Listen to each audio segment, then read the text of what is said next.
And good morning, everyone. Good to see you today. And we'll go ahead and get started with, I believe the first item is the board election results, which should be, I think, behind tab C. Tab C. Flip behind tab C, and you'll see there, this is the results from the recent retiree election. As you can see by the numbers, Dr. Randy McCoy received the largest number of votes. And also, according to the procedures, if one receives more than a majority, they would be declared elected.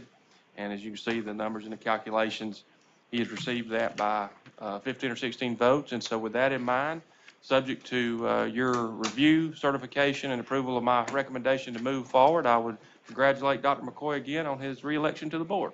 So the most important business of the day. Most important business of the day. Do we have a motion to certify the election results? So moved. Do we have a second? Second. Any discussion? I will recuse myself from the vote here. All in favor? By aye. Aye. Any opposed? Motion carries. Again, congratulations. Glad you're back. Absolutely. If he died from a lack of a second and he'd been elected, does he override the board's action? I don't know what happens then, Commissioner. All right. Well, thank you for that. And like I said, now I can officially congratulate him. And the next item is the actuarial experience study. And so we have our colleagues from CAVMAC to go over the presentation of all the actuarial experience studies for the various plans as of the end of last fiscal year. And so we'll turn it over to Ed. All right. Morning. Pleasure to be here. We've got a busy morning with you all to go through what we do for you all every 2 years.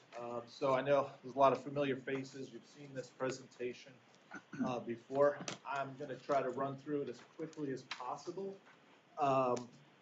There's a lot of information to give you, but my overall story is basically going to be we're not changing much, or we're not recommending changing much. So, but unfortunately, we have to go through all of those results to get there. So, this is I just want to introduce our team again to y'all. These guys work tirelessly for the PERS board and PERS staff. Darby included. To my right, she works on the PERS plan, does pretty much everything that goes with the PERS plan. Any kind of study, any kind of legislation, she's running the numbers. Ben is a review actuary who spends a lot of time reviewing all this stuff. Obviously, I'm checking everything and the lead presenter of the work. But we've added 2 new folks over the past couple of years.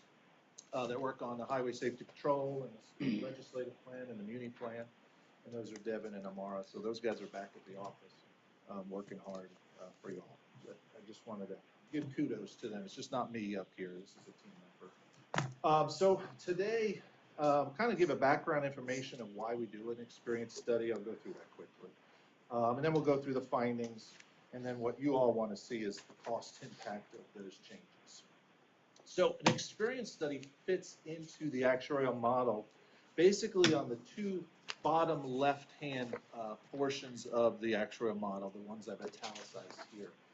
They're the inputs. There's what goes into our model, our black box, our software, our calculations that come up with the funded status, the liabilities, the contribution requirements that we give to you every year. So they're so important. Because we are making assumptions just about for a lot of things, right? You have active members, and we're predicting when they're going to retire, what their salaries are going to be. Retirees, we're trying to predict when they're going to die.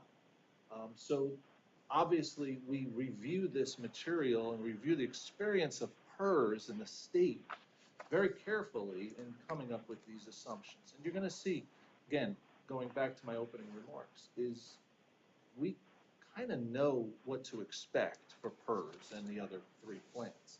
So again, when we do these every 2 years, we're not making large adjustments. But it's important to understand this is a more art than science. right? We can see, like just for example, Darby's gonna go through the highway safety patrol. There were 64 withdrawals this year, terminations, these past 4 years. Well, why is that? Why is that? Do we expect that to happen in the future? You know, it's a feeling that we get. You know, obviously we talk to staff, and we see the numbers, but it's a feeling we get with working with public sector pension plans across the country. And we know that police officers are leaving the police department, you know, all over the country over the past 4 years. Is that going to continue? That's kind of where we get into the art. Is, you know, we want to value the experience we just saw, but we kind of want to draw into our experience of what we're seeing and what we're hearing in the future. We don't want to go too far because we don't want to overstate things. We want to be right, conservative numbers. We are guided by actuarial standards of practice. We are not making these numbers up. We don't do this willy-nilly. We have you know, standards that we follow and we must follow. So that's kind of my spiel at the beginning. Let's get into some of the recommendations. Part of looking at assumptions is to also look at the methods. So there are 4 methods really that go into, or 3 methods that go into your funding policy. The first 2 are kind of basic. They're more actuarial technique things that we have to use. One is an actuarial cost method, the other is the actuarial smoothing of assets method. We use the most common methods that public sector pension plans use across the country, the entry age normal and the 5-year closed smoothing techniques. We've been using these methods for PERS. Gosh, I've been here 19 years working on these plans, and we've been using it ever since. 93% of plans use the entry age normal cost method across the country. So it's widely regarded as the best budgeting tool for developing liabilities and developing contributions. The other thing that we get into is amortizing the unfunded accrued liability. That's where you need an actuary, because that and where you need to have some input and from the board and to have a feeling of how should we pay off the debt, and how do we calculate that in our determination for the actuary determined contribution. So what we did a few years ago is we set up new bases, and we set up, and you recall in the Val, I come every year and tell you what the gain loss is every year, and that base is spread over its own 25-year closed period. So we're paying for each of these pieces on a separate basis over a closed period, assuming that payroll is going to increase at 2.65%. We've been, again, using this methodology. It's obviously we're not making, or the state is not making the actually determined contribution. We would love it to, but we understand why it's not. But that doesn't change what CAVMAC and other actuaries recommend as an assumption. We want to have the ability and the futuristic outlook to be paying off the debt. Right? If we just say we're fine with 60% funded, just keep re-amortizing that pot, we wouldn't be good actuaries, right? So part of why we come and tell you what the ADEC is or what we think the contribution should go to on a statutory basis is this policy right here. And so we hold fast, we hold strong on this belief that we should be paying down the debt over a 25-year period and over the current period of the plan. So that's our recommendation, is to no change for that method. All right, so getting into the actual assumptions, it's important to know that while we just look at experience, these assumptions are all forward-looking, especially on the economic side of things. They're long-term basis. We're going to be funding this pension plan for years and years and years. It's just not over the next 5 years or 10 years. But we have projection of benefit payments for the next 75 years. So we want to take that into consideration. good part about doing a val is the val corrects itself, right? That's our actuarial gain loss every year, is correcting what actually happened versus what our assumptions showed. So that's why we do an annual evaluation. It's to show the true cost of the pension plan. By changing the assumptions and projecting out things, we're coming up with our estimated cost. But the val corrects itself each year, and that's why we do evaluation. So, so all of these recommendations you're about to see are the recommendations of CABMAC to the PERS board based on our analysis, but it is the ultimate responsibility for selection of these assumptions with this retirement board. You're going to see a lot of analysis of actual to expected. What did we actually see versus what did we think we were going to see? What did we expect to see? And here are some of the assumptions that we go through. I'll kind of, save this, but this is just kind of what we're going to look at today. Just so you know, if we were to make massive changes or significant changes, what do those changes do to the liabilities? If we were to decrease investment return, and you've all seen this over the past few years, it has an impact on increasing liabilities and increasing your contribution.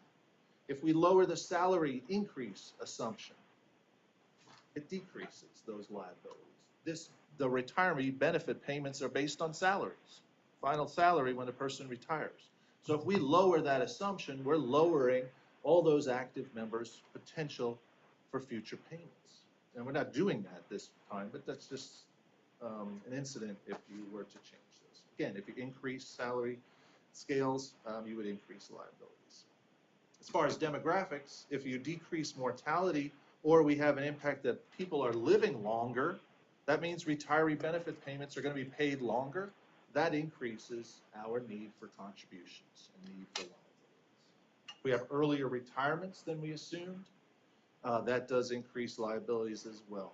And if we have an increase in termination rates, and you'll hear me say termination, withdrawal, it's the same thing. Basically, people leaving PERS before they get to retirement, whether vested or not vested.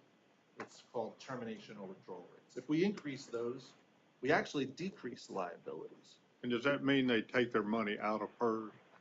Yeah, our assumption is that if they're not vested, they will take their money out of PERS. Some people, obviously, we know, leave it in.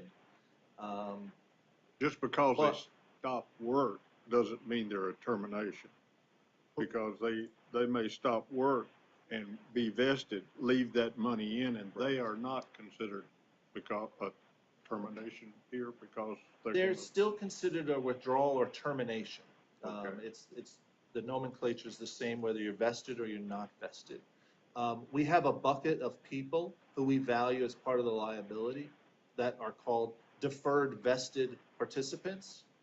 Those are people who are due a DB, a defined benefit pension, a monthly pension, for when they get to 60 years old. Ed, do you see any correlation between the Tier 5 and people maybe taking the money out of PERS? Is that any connection at all? No, not yet. We'll see once we get Tier 5. We don't know what Tier 5 participants are going to do. It's going to be, once we get data, after a few years, we'll be able to pinpoint what those folks will do. I think putting in, this is just me anecdotally, I think when people are hired at PERS across the state, and they got to put in 9% and then have to put in 6% into Social Security, and they get their first paycheck, a lot of times they see that and go, wow, that's a lot of money taken out. I don't know if I want to be here for the long term. Again, you have 40% of people are leaving, or 20-year-olds, there's 40% of people are leaving in the first year. I don't know the reason why. We'd have to go interview all those people, but that could be something there. But we'll see once we get to Tier 5. But in that 9% in Tier 5, that 5% is theirs. It's never commingled with our funds. So that's theirs and they take it. The only part that would be involved in the termination is 4%. Would that be correct? in the DV sector. Okay. And they'll Just the still get that 4% money in if Tier they 5. leave not vested. Okay. They'll still get their refund. All right, so let's get into our economic assumptions. Let's first talk about inflation. Obviously, inflation is kind of, I joke, it's everywhere but nowhere. It's involved in a lot of things. It's involved in cost of living adjustments and salary increases. But can we fix the assumption, just to have an assumption and be fine with it? Yeah, kind of. But it is everywhere. It's such a crucial building block of all of our other assumptions on the economic side. So, and obviously, over the past 4 years, the experience that we've shown, the actual experience, has averaged well over 2.4%. But does that mean we want to increase it based on the past experience of seeing 9% in one given fiscal year? So that's kind of where we struggle with what to do with inflation. And again, it's part of the 7% investment return, and it's part of your salary scale. So it's a big assumption.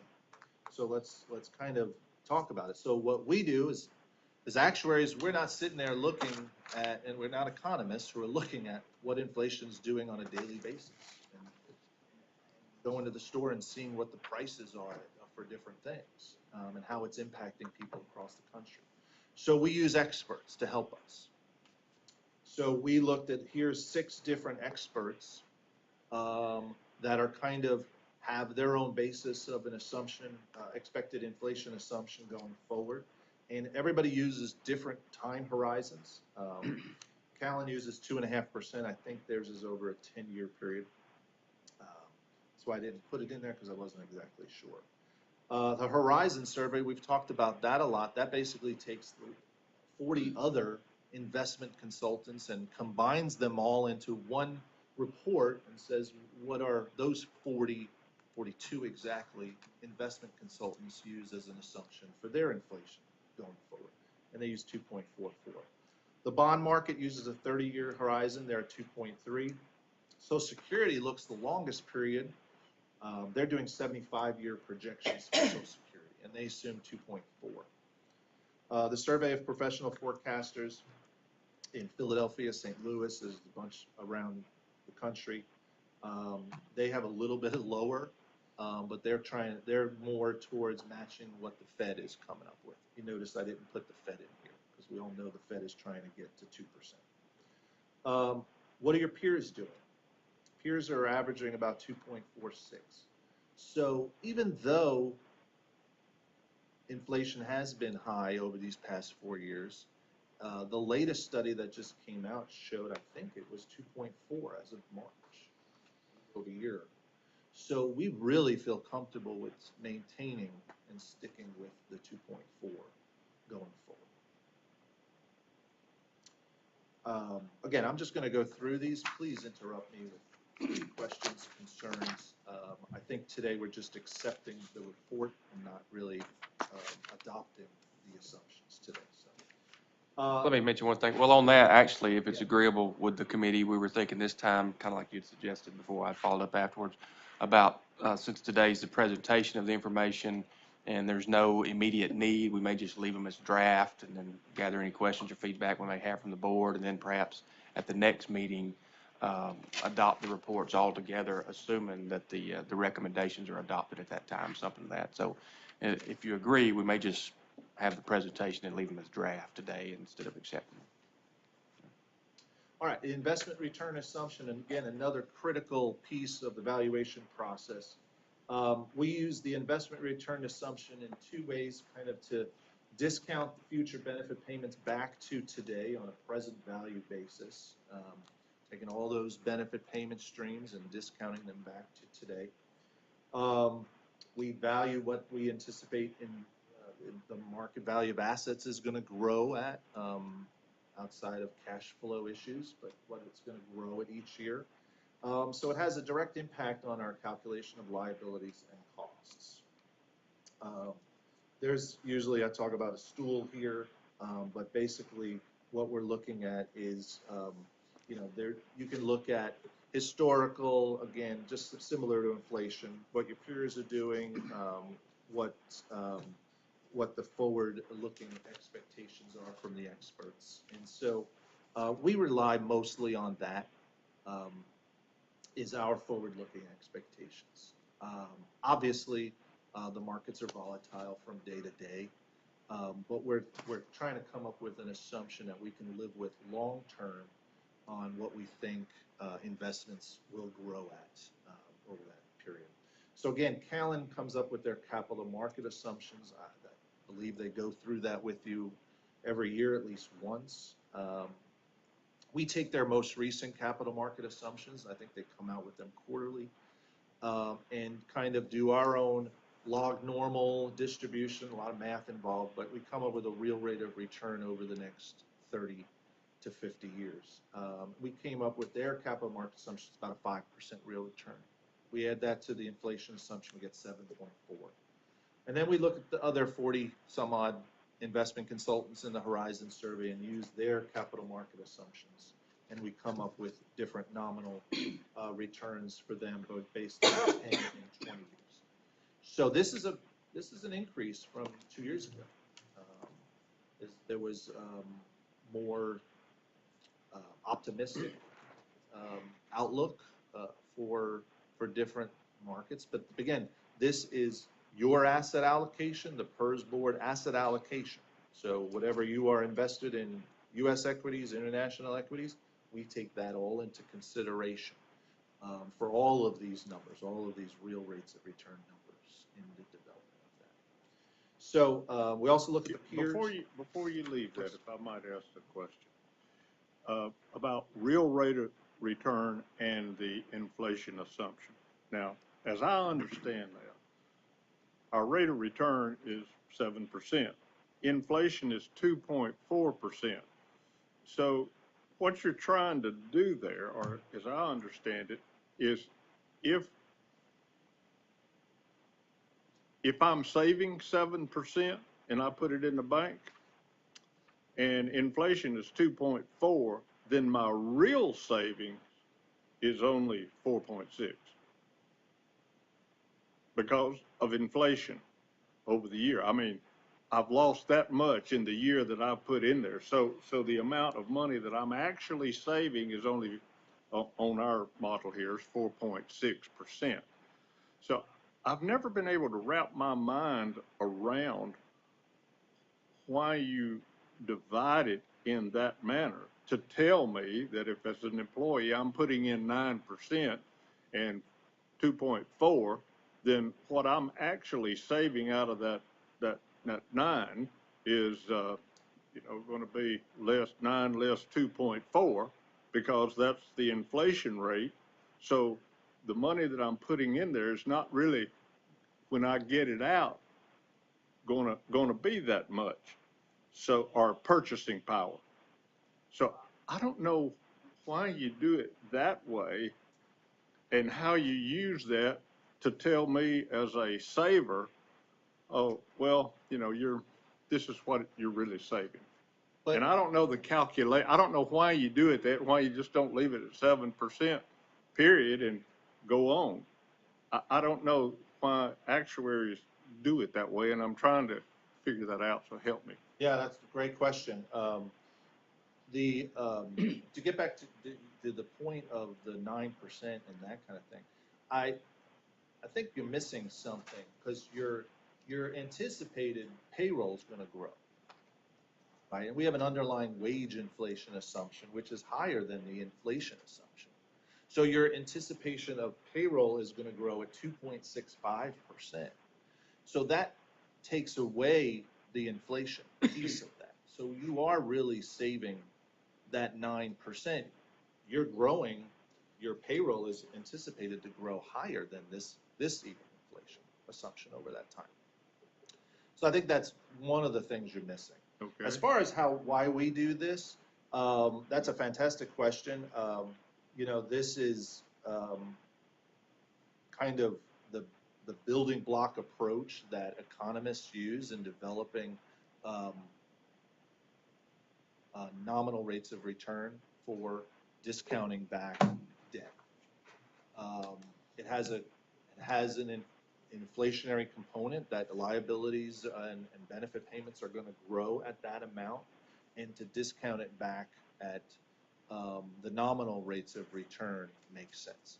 We take out the inflation assumption out of the capital market assumptions that Callan and Horizon give us. So we're just valuing it at a real rate of return basis when we do our analysis. We're just adding in the inflation component afterwards. But I think we've been doing this way for years. Well, I'm gonna have to ponder that myself and You'll- go back and We look need to have at an the, economist here. salary increase too, because that's, I mean, if I just go to the bank, you know, and do a CD, you know, if I'm not subtracting the inflation from it, you know, I'm not really getting 4% on my money. I'm only getting 2% on my money at the end. Purchasing power Yeah, now. again, yeah, we got it. That's the whole deal, but I gotta go back and, ponder on that a little bit more. So, thank you for Yeah, that. no, great I question. appreciate that. You mentioned, you mentioned 3 legs of a stool. Yeah. One of them was historical. Historical, Can you elaborate on that a just little bit? historical returns that PERS has seen. So in our report, you see it more broken down, but we go back and look at the last 5 years, 10 years, 20 years of what PERS has returned. Do y'all usually look at it net of fees or gross fees, gross of fees, before fees or after fees? Well, for years, Mr. Higgins can correct me, for years it was only shown as gross. And I think, but for our analysis and our determination of the 7%, it's a net number. So, so yeah, so in the report, I think we show Yeah, I think gross because net. that's what you've had, but we make sure we footnote it that that is gross in those returns. All right, so just looking at what the peers are looking at, obviously you kind of have seen this. This is a Nazareth slide that they've provided for years, but basically the highlight here is the last 3 years, the median and the bars on the 3 right hand, the 3 bars on the right hand side of this graph have not moved much. That means we think the plans have gotten to where they want to be at. They've all dropped from basically an 8% or 8.5% down to now what they feel more comfortable as a reasonable assumption. You'll see here, you used to be in that third line there, third bar over to the right. There's a little shaded part there, third and second line, that is above 7.5. That was PERS. And last year we changed it to 7%, so you came off of that graph. So PERS for 2 years there was the highest investment return assumption, but now it's right in the median. And again, we feel real comfortable with that, even though, you know, the forecasts do show potentially over the next 10 years or 20 years a little bit higher. We've gotten down to 7%. We recommend we stay there and see what happens in the next, you know, 2, 4, 6 years and see what the markets are. Obviously, this month has been, and I'm sure you heard all that stuff yesterday, so I won't go through that again. But you know, it's looking very difficult to even get to 7% this year. We'll talk about that more later. As far as the salary increase assumption, the salary increases that have been given to employees is well known in the state. We use a service-based table, which is most plans use. Basically, you know, it's not based on your age, but how many years of service, because we have folks coming into PERS at age 50. But they, you know, they might not be getting what 50-year-olds are paid who have been here for 20 years. So But the increases have been pretty significant for the state and pretty much for all other statewide systems across the country and municipal plans for that matter. It's just kind of a recovery from the pandemic, from the inflationary increases that we've seen, that salary increases have kind of followed along suit. So we've seen about $1.5 billion in additional unfunded liabilities just due to salary increases over the past 4 years. That's pretty significant. I had another state I gave this presentation to last couple weeks ago. They had a $2 billion loss in their unfunded. So you're not alone in that here. This is the increases that have been given. You know, some states have been averaging 9% in a given year. We assume 3% at best. Ed, are you saying the salary increases have not added to the longevity and service of state employees, teachers, and et cetera? They've caught up this past 4 years. So to receive a bigger salary doesn't help me to stay on longer with the state? No, it does. It does? If you get a bigger salary and you're close to retirement, you're going to probably stay on to get that in your final average earnings, right? You're going to stay on at least 3 more years to get that in your final average earnings. So it does have an impact. But what I'm saying is the increases we've seen have been more than what we assumed. Okay, so the AE ratio is well over 100%. We want the AE ratios to be about 100% when we look at actual to our expectations. Salaries are so hard, they're more difficult to predict than retirement and even mortality because of things like what's going on in the economy and recovery from a pandemic. I mean, nobody would have saw this 5 years ago, that we'd be giving 9% raises out to almost all active state employees. So there are plans where we won't see, and PERS is probably no different, where you saw no increases in salaries for 5 straight years. And then negotiations, things happen, found money, then we give a big increase. Actuaries can't make assumptions like that. We don't want to. We want to say, well, on average, people will get about 3% raises every year. We know that years you're going to have 0, and then years you're going to have 6%, 5% increases. But I can't develop a salary scale that does that, because then I always say this, adding another assumption onto an already difficult assumption to make. So what we do as actuaries, we just kind of smooth things out. So these 4 years, yes, we did see higher increases in salaries. Are we going to see that in the next 4 years? Should we move our salary scale up to 6%, which is what pretty much the average was over the last 4 years? I don't think we want to. I don't think we want to. Yeah, eggs are still expensive at the grocery store, but I don't. We saw a couple states numbers already through the calendar year 2020, through 1/1/2025, and the salaries have kind of leveled off. So our recommendation of the board is to leave it alone. Leave the salary increases alone and not go in and increase salaries right now. Let's look again in the next 2 to 4 years and see if this pattern continues. But we don't think it's going to. All right, so those were my economic assumptions. Those kind of are encompassing all 4, or at least 3 of the PERS plans that you kind of oversee. Let's get into specific demographic experience for PERS, and then Darby's going to talk on the Highway Patrol and SLRP. I'm sorry, I'm going real slow here. All right, mortality. I took this, found this a couple weeks ago on the Mississippi State Department of Health. Talked about mortality in Mississippi, and you know, that's where we're here. A lot of your retirees stay in Mississippi.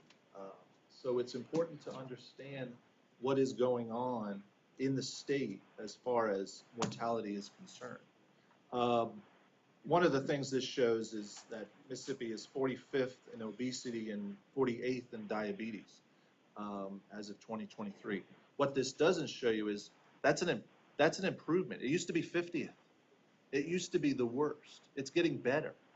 And still, the South is always known to be the worst. Alabama's probably the next on the list, and Georgia, where we're from. But, you know, there's some other interesting things that go on that are kind of shown here. We don't get into, you know, obviously infant mortality. We don't care about that in a pension plan. But just kind of, this was an interesting slide or you know, poster that the Department of Health shows. All right, so when we're talking about mortality, obviously we're talking about the state and PERS and the other plans. But the Society of Actuaries has basically a table that they develop for everybody in the country. And they break it down by teachers, public safety employees, general workers, and different groups of people have different mortality, right? Teachers live longer than police officers or firefighters or general employees, right? Public safety members might not have as good of mortality as, say, other groups of people.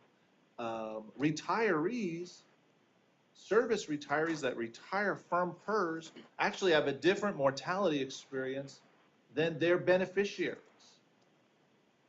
So that's another breakdown of mortality that we review. And again, Darby does all of this analysis for every single one of your members in PERS, retirees and beneficiaries. Because what we're finding out is that when the member dies and the beneficiary is left, you know, after they're collecting their benefit, they don't have as good mortality as when the spouse was alive, right? It's broken heart, it's, you know, managing by yourself. The mortality gets worse. So we're even seeing that, and you'll see this in the results, that the contingent annuitants, the beneficiaries, have worse mortality than service retirees. So again, that's just a big thing to say. Mortality is a huge thing that we look at, and there's a lot of adjustments that go into it, and Mississippi is no different. Because it's one of the worst mortality states, we don't use the teacher's mortality table for Mississippi. We use the public safety mortality table because it kind of matches the experience of PERS better. So we take this big national table and we bring it down south to Mississippi and match it to the experience that we're seeing of the state. Ed, Yes. if you didn't, it would go up. If you use the teacher, If we use the mortality, teachers, the that means liabilities would people go are up. living to 90, yes. People here are not living to 90. Teachers live to 90.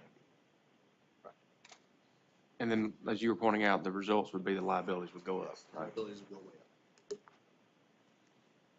All right, so I'm going to spend a little bit on this slide. But it more accurately reflects the experience of the plan here in Mississippi. There's been advances in our actuarial software and development of mortality experience, and actually for all the other decrements experience. It doesn't matter who dies, but it matters what liability dies, right? So we're trying to predict the liability deaths because that's more important. Whether we assume 5,000 deaths for service retirees, but who died? What was their benefit? What was their liabilities? So what we call that is benefit weighted experience over head count experience. And so now we can get even more in depth in our analysis and to develop better assumptions. We look at liability, or we call liability weighted or benefit weighted, you'll see both here, versus a head count weighted. So for example, on this slide, you saw for service retirees, for the females, we saw 6,863 deaths over this 4-year period. We assumed 6,200, which is 110 AE ratio. That's not that close, right? We missed the mark. However, if you go over to the right-hand side on that same line, the liability that we lost was $152 million. We expected $150 million. 102% AE ratio. That's pretty close. So the basis that we had in the previous year's mortality experience was much, much closer than what the counts actually showed. So, where we used to do on a head count basis, we're getting more and more analytical with our analysis and developing assumptions based on liability weighted. So the liability weighted numbers look much better. And we've shown it in the vals, the experience for mortality has been pretty right on. Where we did miss the mark, you see, was what I talked about before, is the beneficiaries. The beneficiaries, the AE ratios are 132% for males. While the majority of PERS is females, the females don't usually take a joint, I shouldn't say usually. Majority of females don't take a joint and survivor option. They take the life annuity option. So these beneficiaries are only those people who choose a J&S option, a joint and survivor option. They're leaving a benefit to their spouse. Most males take the joint and survivor option. So that's why you see here, even though there's more females retirees and there's more females beneficiaries as well. So, but yeah, those AE ratios were a little too high for our liking. So you're going to see this liability weighted for PERS only. We didn't do it for highway patrol or SLUR. Sorry, supplemental legislative plan, because they're too small. They don't have enough data, and it's just easier to look at counts there. But here's a look at the graph of actual to expected to proposed. And I mean, like I said earlier, we kind of know the experience of Mississippi, and our assumptions from before were pretty much spot on with what we assumed, with what actually happened. We're making minor tweaks here in our adjustments. That is the teal line in the proposed, if you can even see it. For the females, for the males, you really can't even see it. These are healthy retirees, so this is just retirees. Beneficiaries has a totally different graph. Go to the report to look at it. I didn't include all the graphs here. But, for the most part, the experience of mortality was very, very close to what we expected. What you weren't close, we made money on. Where's the unhealthy deaths? Those are disabilities. We call the service retirees healthy retirees. We call the disabilities non-healthy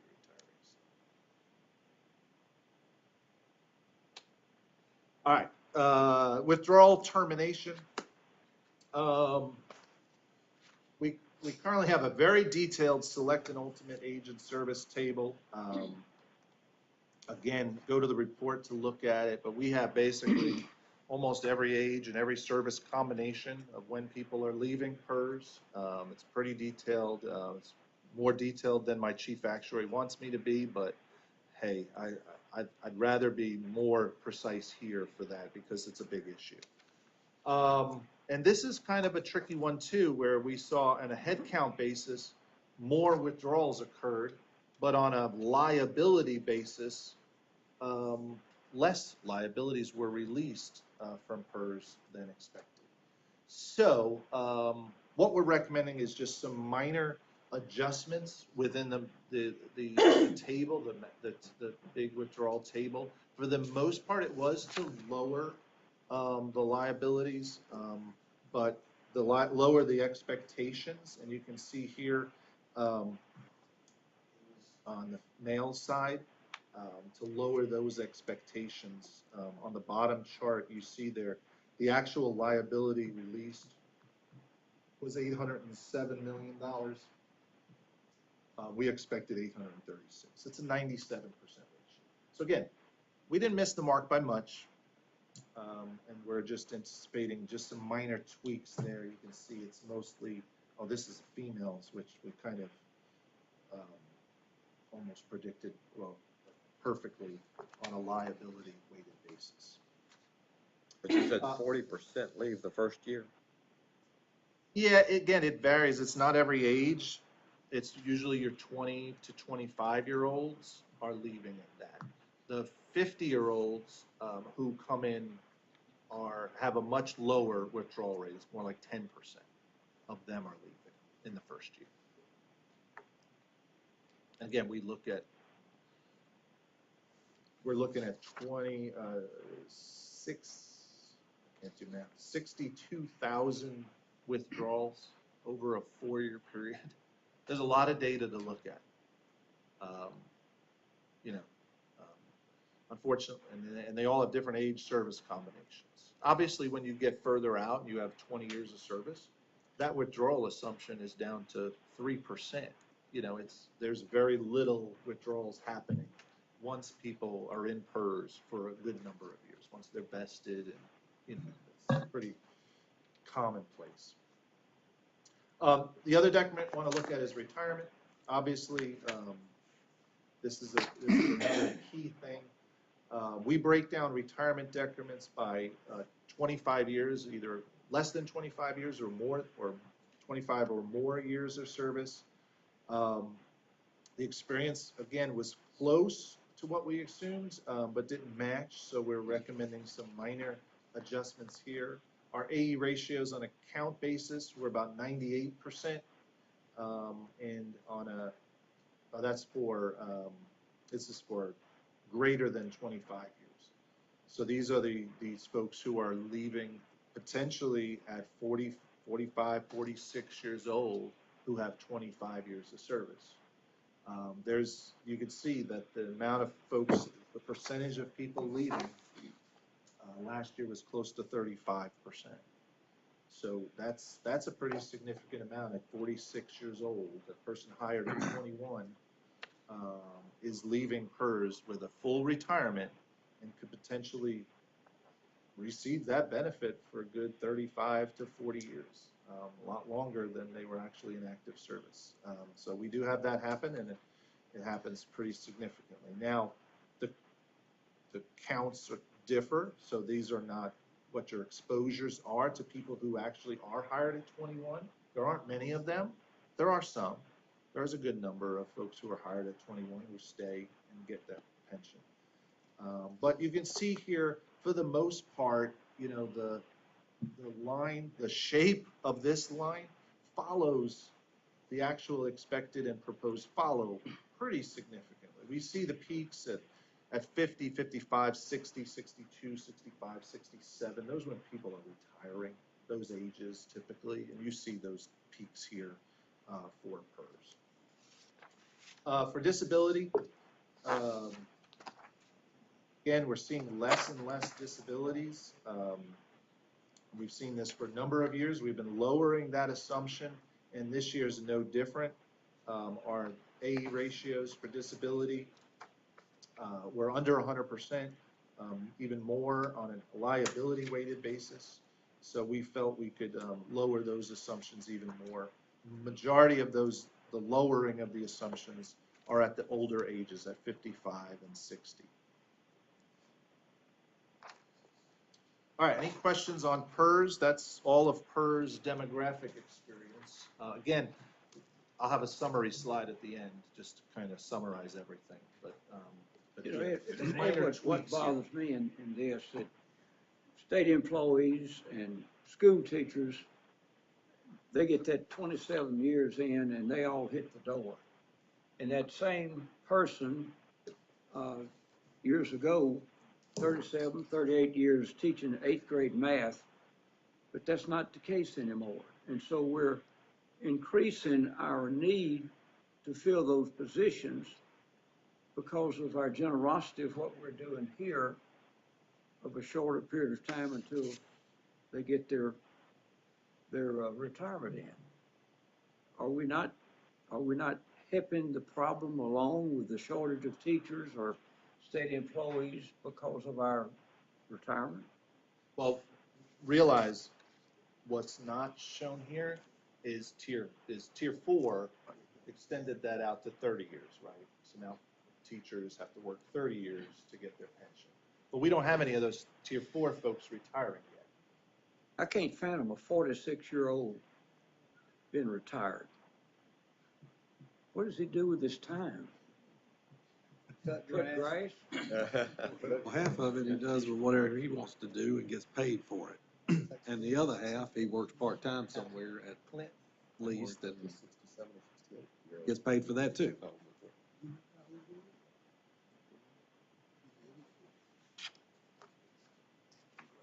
All right, I'm going to turn it over. Darby's going to go through the other two plans very quickly. On it. So first, we looked at termination. This is for the Highway Safety Patrol plan. This is an age-based assumption, and we saw more withdrawals than we were expecting. We saw 64 in a 4-year period, where there was actually 44 were expected.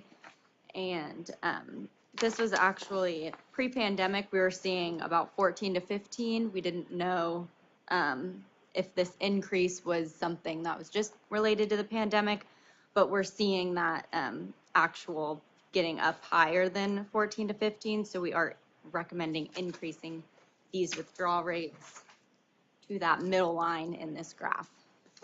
Yeah, so what we, obviously, we talked about it I talked about it at the beginning, is more police officers have left the Highway Safety Patrol. We talked to the administrative board about that a lot. They're losing officers to Texas, to other states. They're paying more. They've offered more pay, which has helped. But even pre-pandemic, we're seeing, like Darby said, a good number of withdrawals each year. We didn't have that kind of assumption. We were assuming maybe 10, 11 per year. But now, an average of 16 over the last 4 years is pretty significant. We can't ignore it. So we bumped up the expectation on this graph up to about 56, 58 over a 4-year period, over the next 4-year period, to kind of try to offset that. And again, that comes with a savings because we're anticipating people to leave the system. Next assumption we looked at was retirement. As Ed mentioned, a lot of what happens when people retire is due to recent pay increases or how the economy is doing. We saw more retirements than we expected, about 25 a year, when we were expecting about 20 a year. So we do recommend minor increases to the retirement assumption. You can see those in this graph. Pretty much, again, follows a $32,000 net loss over the past 4 years, and only 2022 we saw higher than expected increases. So we do not feel that there's a need to change this assumption at this time. Moving on to the supplemental legislative plan. Can we go back just a second on that, 34? The expected on 29 years drops. What is that? So if you look over to the left, so we got, so at 29 years of service, there were 4 retirements that occurred at 29 years of service. We only expected 1. And why'd you expect 1? I guess that's my question. It was a 10% assumption at that age. It's not a very common service period where people retire. I mean, it almost seems like that would make sense in partial lump sum. You make it to 28, there's a lot expected. At 29, you're not expecting that many because of no partial lump sum, but there that they do it at I- 25. Again, these are anomalies with smaller plans like this, where you have, it's 4 people, there could have easily been 2, and the line, that orange line would be way, way up there. Or the blue line would be way down. I'm just saying, 29 years of service is not typically what we see as retirement. They wait to 30 years, but for this period, we saw a little bit higher of a number there, so. Or you'd expect them to be 32 years, right? That's when several of them 32 would years, retire. yeah, has a big bump, yeah. For some reason. It's this type of plan, you never know how old the highway safety patrol officer is when they come in. Typically, they're in their 20s, but we're seeing older entry ages for these highway safety patrols over the past few years. So again, there's a lot. It could have been just, that was their 4th year of salary increases that they, wanted, and they wanted to get out, so there's a lot that goes on.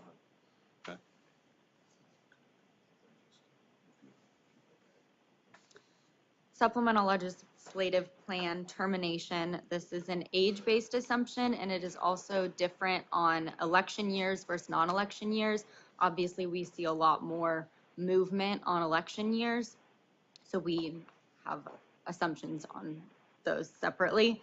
And we saw actual terminations less than what we anticipated during those election years, and we actually matched exactly for non-election years. During this 4-year period, there was only 1 election year that we were looking at, but we saw 10 terminations when we were expecting 15. So we do recommend decreasing this assumption. Looking at this table, this is just broken up. The 2 tables, left is during that election year, right is during the non-election year, showing that most of those happen at older ages, and then the non-election years less. So during the non-election years, 3 years, we only saw 6, and we saw 10 in that 1 year of the election year. Retirement from this plan, these are also at age levels and split by election year and non-election year. We saw less retirements than expected. We saw 17 retirements versus 28 we were expecting during that election year. And then during non-election years, we saw 5. We were expecting 18, but most of those, as you can see on the table on the next, we expect that everyone after the age of 80, we have to assume 100% at some time, and at 80, we assume everyone's going to retire. So that's kind of where we see that difference in those non-election years. So during the 1 election year, we did decrease rates to get closer to the actual retirements that we saw. So there are basically 4 legislators over the age of 80 who have not retired. And so their exposures are every year we expect that. He's not listening. Y'all took my money, so how? We're just saying, Representative Reed, we expected you to retire at age 80, and you haven't yet, so. I was just sitting here thinking. You gotta go through another experience. You take the commission over there and myself, wait. He's out driving a lawnmower because he's destitute. Here I am trying to make a living. Got my kids starving to death because they can't get my money going. And you retire and you're gonna die the next year because you're already up there. They're not counting on us long after that. Well, I was very interested in those dots about how long people live, and that dot by the 85 got mighty close. Well, it's getting, that's what I was kind of talking here. And then my poor wife's gonna starve to death and die because she can't get the money. So it's just really a sad situation. Last assumption we were going to talk about for this plan, salary increases. We did see pay increases higher than anticipated, but this was due to longer legislative sessions, not due to raises. And we saw $1.2 million in losses due to those longer legislative sessions, but we're not going to change our assumption based on assuming longer legislative sessions in the future, so we do not recommend a change in this assumption at this time. Unless you guys keep getting asked to go back. Maybe we have to. All right, so let me just summarize everything here for you. I know it's been a long presentation, but basically our recommendations to the economic assumptions are no change to the price inflation, real rate of return, and nominal investment return. For the demographic assumptions, for PERS, we're recommending minor adjustments to the retirements, decrease rates for termination and disabilities, and to change to an amount-weighted table with modifications and a different projection scale for mortality. For highway safety patrol, minor adjustments in retirement, increased rates for termination, and the same mortality table as PERS. And then for the legislative, decrease retirement and termination during election years only, and again, mortality, same as PERS.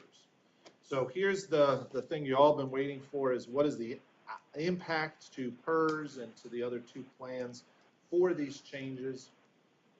For PERS, we've broken it down by decremental change, so you can kind of get an idea of what we're recommending here. For mortality, actually would increase liabilities, increase the contribution, but our recommendation for retirements bring it back down almost at the same level as what the mortality. So the mortality and retirement changes that we're recommending really offset each other. And then withdrawal, disability, and any other changes that are in the report that we didn't really go through here that are minor, really didn't do much, lowered the liabilities a little bit. So in the overall thing, if you want to look at the 2024 column and then the after all changes column, you can see that our recommendations actually lower the liability in an aggregate basis, about $300 million liability. Increases the funded ratio by 3 basis points, 56.2 versus 55.9. I guess that's 30 basis points. And lower our actuarially determined contribution. So this is good news.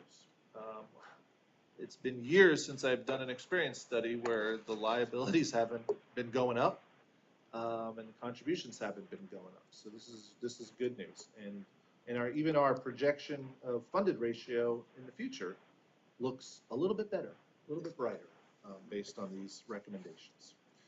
As far as highway safety patrol, again, just a slight tick up in the liabilities. Again, mostly due to the mortality change. However, the withdrawal change lowered the normal cost portion of the ADEC. So the ADEC is actually lower in what we anticipate. Now, all of these changes are not impacting the 2024 valuation results. They will go into the 2025 upcoming valuations that we're doing. And then for the legislative plan, by decreasing both of those assumptions, lowers liability, increases the funded ratio by over 1%, and lowers the actually determined contribution to 8.18%. And if you recall, the board and the legislature increased that statutory contribution rate to 8.4%. So now, based on these results, they would be paying more than the actually determined contribution,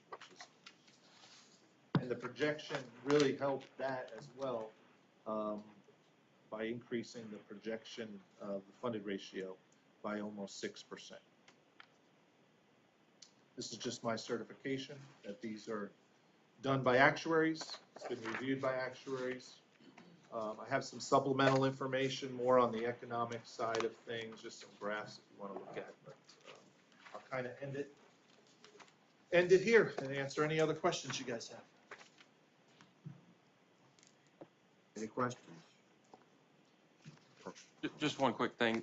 So to be accurate to summarize, referring to PERS, the PERS plan, no recommended changes to the economic assumptions, few minor changes in the demographic assumptions to better match experience, and as a result of that, it would be a minor positive impact. Is that correct? Right.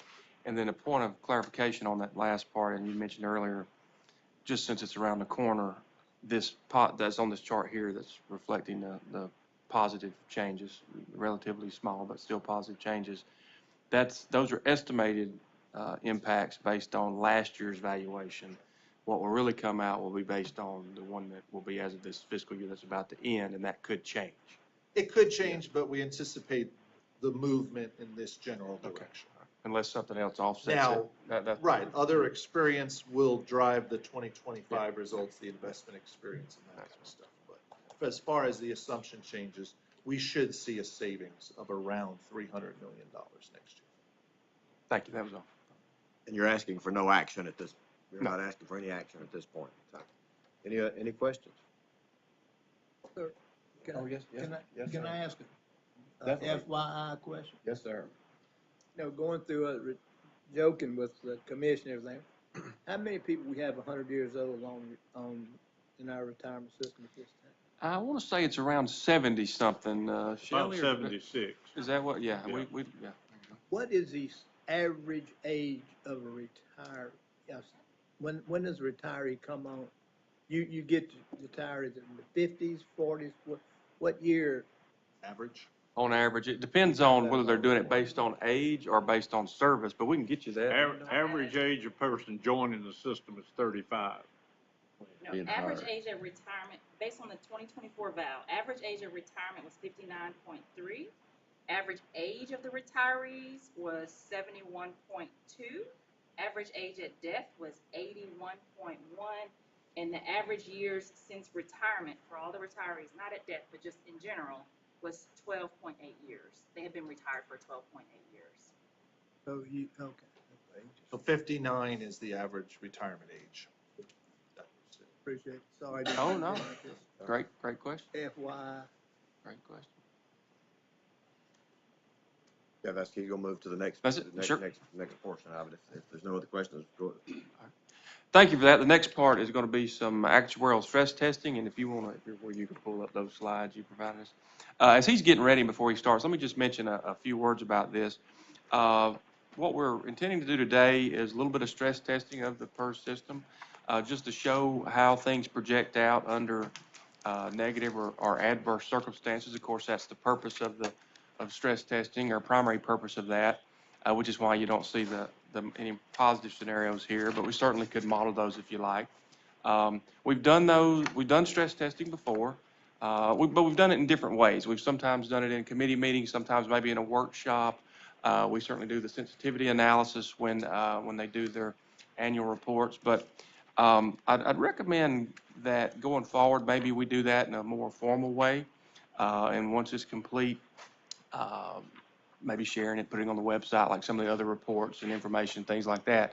But today, would really emphasize this is more of what I would call a preliminary or an interim type abbreviated report, and doing that for a few different reasons. One, we are optimistic there could be some additional funding provided, and of course, the session concluded, but they're still going to need to come back for the budget and a few matters. And so we're optimistic there'll be some additional funding, and that's not reflected here. Also, of course, at this stage of the year, there's a lot of volatility in the market, and we're approaching the fiscal year end, so we would have that, whatever that might be. And then Tier 5 that was recently passed into law within the last month, or signed into law within the last month, is not reflected here. The actuaries are building that into the modeler and essentially adapting or rebuilding the modeler to reflect that and extend that time frame out. So for those reasons, and maybe others, but those being three main ones, I just wanted to highlight that and say this would be more of an interim type thing. And as I close, I would just say to me, and Ed can walk through it in more detail and answer any questions, but to me, a few takeaways that come out among others is that it shows we needed the Tier 5 and we still need the additional funding. And hopefully that will be coming. So with that. Yeah, interim means that we couldn't get the tier 5 projections done before this meeting. Well, that's, So, because of the experience study and doing all the work that we were doing, so I just wanted to. no I problem. just joke about it. No problem at all, but any additional funding possibility as well. Yeah, so, just to caveat some of the things, and build the breakdown, or the buildup of this. Again, this is all based on the 2024 valuation and projections. We assume that, the current 146,000 active members will remain intact for the longevity of these projections. We assume 7% return in future years. We have some stress testing on the investment return over the next year or two, but it's 7% thereafter, if you will. And again, as we joked about, this doesn't not include the recently passed House Bill 1. This is a chart just kind of give you an idea of where we were in December. The baseline results at 7%. This assumes 7% for all years. We're currently at 55.9% funded ratio and anticipated to be at 53.7% in 2047.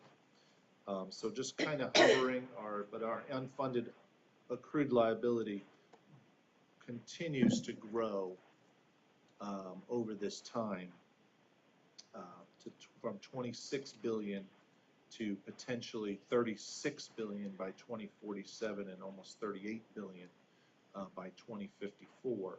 This is assuming that the current statutory rates that are phased into 19.9 is used. This is all those numbers in graphical form, and again, our green light metrics that we showed you in December. So nothing new from what we showed you. So let's look at the stress testing again on the investment return for either fiscal year end 2025, which is the current fiscal year we're in, and or fiscal year 2026. So just looking at a 3% return. And what were you yesterday, Ray? Fiscal year to date was approximately 1%. 1%. So A little lower than that. if we improve over the next 2 months to 3%, again, that's less than what those baseline projections are showing at 7%. So again, all these numbers are going to be worse than the baseline numbers. We'd be in 2034, again, we're 55.9% now. We'd be 52%, then 46%, then 45%. If it goes down another basis point, or right around where we're at, 0% return for fiscal year 2025, we could see it drop down to 36.8% by the end of the projection period. If it continues to have another bad 2 months and gets down to -5%, we're looking at a 23.2% funded ratio in 2054. And if we, for some reason, the bottom drops out and we have another repeat of the Great Recession in 2008, this plan will run out of money during the projection period. That'll be about 6% in 2047. I wanted to show you all kind of, again, stress test to say, and to fight the argument that if we had a negative 19%, but then followed that up with a positive 19%, that would solve all of our issues, right? Well, no, it doesn't. A negative 19% means you lose a lot of money. Getting a 19% return on a lot of that lost money doesn't cover it. And if you recall, we're anticipating growing at 7% a year. These net out to 0. So if after a 2-year period, we would have assumed to grow at 14%. We're down 14%, not 7% or not even. We're down a significant amount. So even if you got a negative 19 and followed it up with a 19, yeah, we wouldn't run out of money, but we'd be pretty darn close at 8.4%. And then I threw in, this is the CAVMAC addition I just threw in, what if we got 2 0% returns in the next 2 fiscal years? And again, we dropped down to just under 20% funded in by 2054 at the end of this projection period. So again, these numbers are bleak.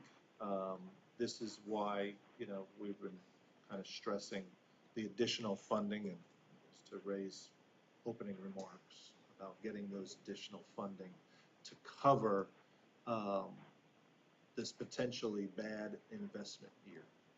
Now, if I recall correctly, back when we were discussing the new Tier 5 that's been adopted, and we were looking at the projections of our defined benefit, Tier 4, the actual funded ratios were really close all the way up and for about the next 30 years, and then it started a significant drop-off.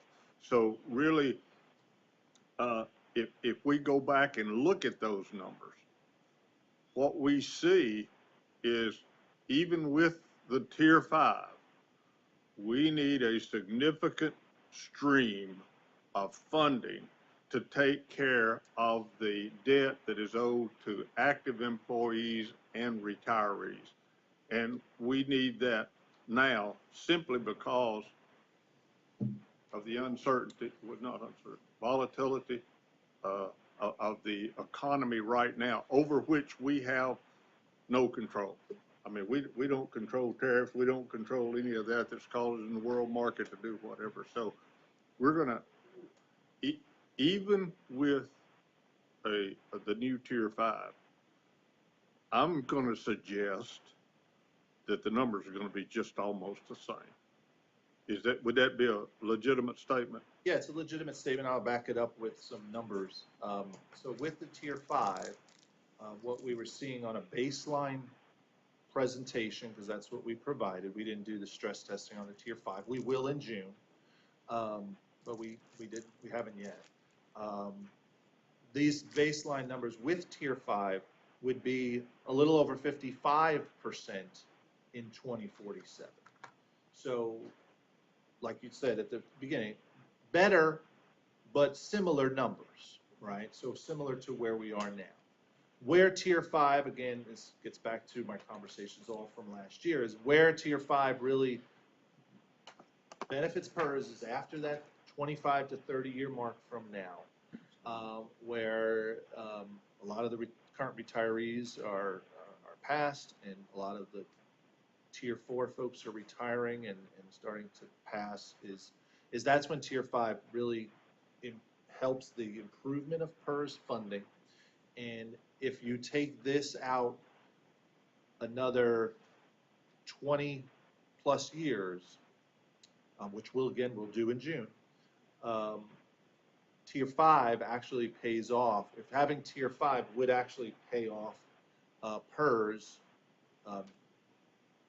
14 years earlier than current Tier 4 continue. Correct. So again, it's through the first 25 years, there's not much difference. It's those next 25 years that where Tier 5 really comes into play in the funding or the funded status So numbers. that brings me to a point, and I'm going to wait to the legislative session that we do. I'm going to give the board a heads up. I'm going to make a motion at that time that the board go on record and send a letter to the governor to include wording in his call for a special session that would allow the legislature to do a stream of funding, which we've already heard this morning that we need. And I'm going to ask later about some actual numbers that we would possibly need in that stream of funding. But one house is already on record, and it was in the original House Bill 1 of wanting to do a stream. And I think that there is from the calls that I got during the election that I just ran, there is a growing sentiment that needs to occur. So just giving the board a heads up that just to give the legislature an opportunity in the special session to work on that, is what my motion would be. And I'm actually going to say that it needs to be on the governor's desk before the end of the workday Friday, because very quickly, I think the legislature is going to start working on trying to resolve their issue before he actually issues a call. I think that when he issues a call, as I've been reading the paper, whatever, a lot of work will already be done, so to speak. So, just to let the board know, and I think these numbers here justify, I think I even heard Mr. Breland one time saying it's these unknown years of negative numbers that really impact us right now. So just give the board a heads up of where I'm going to be going today. Ed, it may be in here and I missed it. 2054, what's the fund payroll in that year?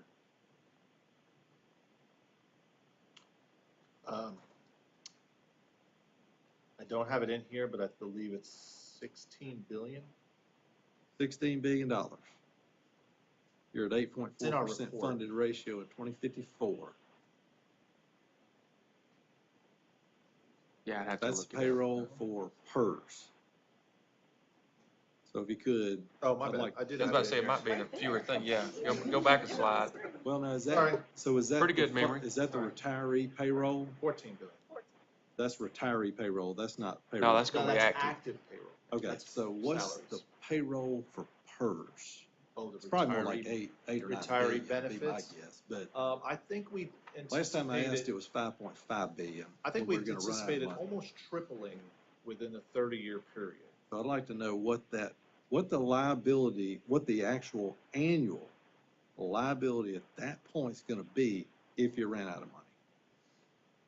That's gonna be way more than this state's budget has, at least currently, and probably would have then too. That'd be my guess. Well, liability right now is over 50 billion. I So, guess, yeah, well, it's- but the annual it's- amount yeah. of the liability. Annual benefit payments going out is pretty significant. I want to say from memory, and don't hold me to this, but on some of the ad hoc projections and stuff that we've done in studying various tiers, and it's going to depend on which one you look at now. We got to remember we have a tier 5 that was passed into law, so it's going to be different. But without that, I want to say what, 6 or 7 billion in an annual payroll, something like that. Just Yeah, from it memory. almost, if it's We're about 3 billion now. 3 billion now, so Yeah. it almost, yeah, it's over 6 billion for Of sure. course, it'll be More than different now. doubles. It should, it will. So it actually is less than the current state general fund budget. Well, maybe, don't hold me to that. We'd have, let me go look at some of the, your point's still well taken. That's It's a good very, news, very I'm just large saying. amount. It's gonna be a Yeah, large. large amount, and larger than the 3 billion that it is now. Right. With that, let me mention this if I could. What were you asking now? What was the question I just had? What's PERS payroll? Would be in what year? 2054. 2054. Retiree payroll. Retiree projected benefits is 6.3 billion. That was on the last one you did in 6 or 7 October. billion, yeah. Again, doesn't take into account actually what's in place right now Yeah. comprehensively. But Well, and on that too, if I could, let me expand on a few things I said in the beginning that I may have forgot to do. One, just to emphasize the whole point of doing any stress testing scenarios, that's just for information. We certainly hope a lot of these things don't happen. That's just for information for the board, for policymakers, for members, whomever may be interested. But I also thought that if we were going to do it in a slightly more formal way, or if we were going to have a small report or a small slide deck for afterwards, part of the reason this is just for kind of a discussion today as opposed to posting on the website afterwards and letting it stay out there a while, is I thought if we were going to do that, we need to make sure and have the tier 5 reflected in it, because that's something that has been passed into law that will have a positive impact long term. And then, of course, if there's any potential funding too. So I thought, like I said, more of an interim report. If we were going to do it and have something out there, it was much better to wait and make sure all that's reflected. So I maybe forgot to mention one part of that earlier. So I want to share it. Well, respectfully, it's broadcast, archived, and recorded, so we do need some clarification. You know, we're stress testing here. We're running models. We're not talking about the current funded uh, PERS system, because there are people that watch this. And there are people that'll clip this and they'll misrepresent what is said here today if they don't watch the entire presentation. So I just want to be very clear. You've presented assumption adjustments today that would change the ADEC by 0.3 of a point.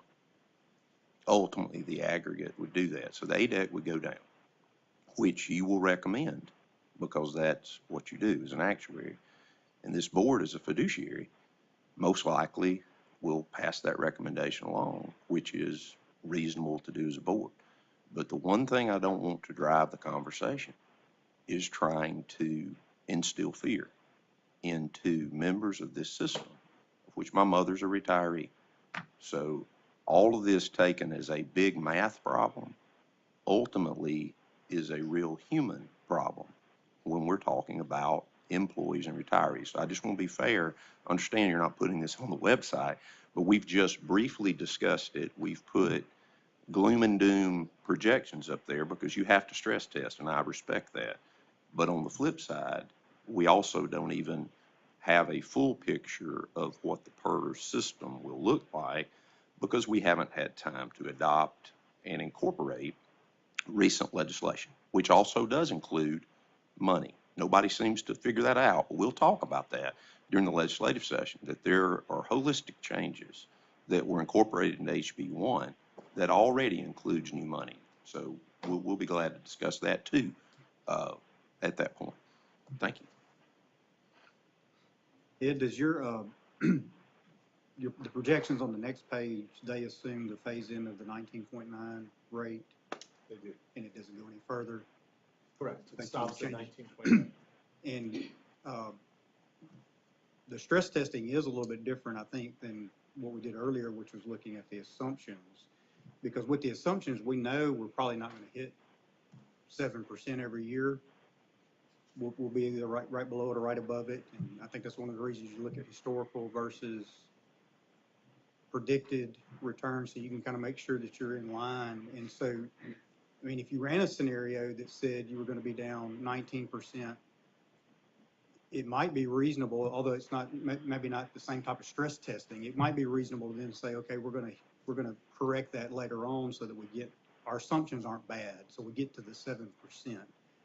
Did you run any stress testing where maybe you went down 19% and then you corrected enough to get back to your, whatever your assumptions were that were adopted by the board? No, we assume 7% all years thereafter. Okay. I have the modeler. You start tinkering with the time value of money, and it'll help it a little bit, but maybe not Right. greatly. Right, it's a matter of if you drop one year, will the next years be higher? But that's really the purpose of your stress testing, is if things don't turn out like we expected them, and then you don't get the correction later on. Correct.